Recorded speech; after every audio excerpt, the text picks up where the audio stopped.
Сенімді дауыс жетістікке пілдеп жатады. Оның үстіне дикциямыз таза болмаса, бір дыбысты анық айта алмасақ, ішкі кедергілер туындайды. Осыдан ел алдында сөйлеу барысында сенімсіздік туындайды. Бұл жағдай енді көбіміздің басымыздан өтті, әсіресе журналистер. Осылайша мүмкіндіктеріміз бен қабілетіміз көрінбей қалып қояды. Ал тасада қалмас үшін дикцияны түзету қажет. Осы тақырыпқа қатысты арнайы бейнематериалымыз бар, көріп алайық.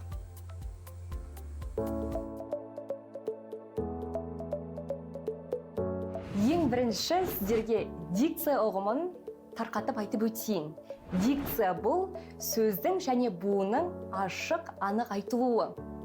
Яғни сіз сөйлеу барысында даусыңыздың ашық, көлемді болуымен қатар сөздеріңіздің анық әрі жүйелі шығуы маңызды.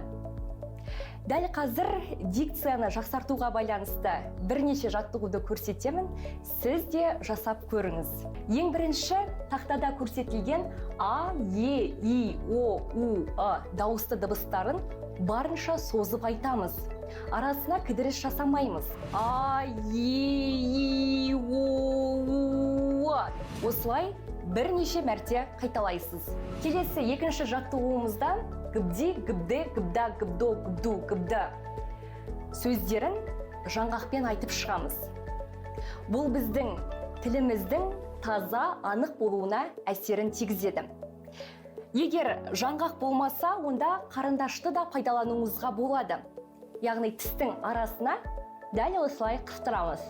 Мінекей жаңғақты екі тістің ортасына қоямыз. Дәл осылай мына жаттығуды айтып шығамыз. Мұқият мән беріңіз. Бұл жаңғақ біздің тіліміздің, ерніміздің, жағымыздың көлемді ашылуына көмектеседі. Күлі, күлі, күлі, күлі, күлі, күлі. Күлі, күлі, күлі, күлі, күлі, күлі. Үлі, үлі, үлі, үлі, үлі, үлі. Пішкі, пішкі, пішкі, пішкі, пішкі.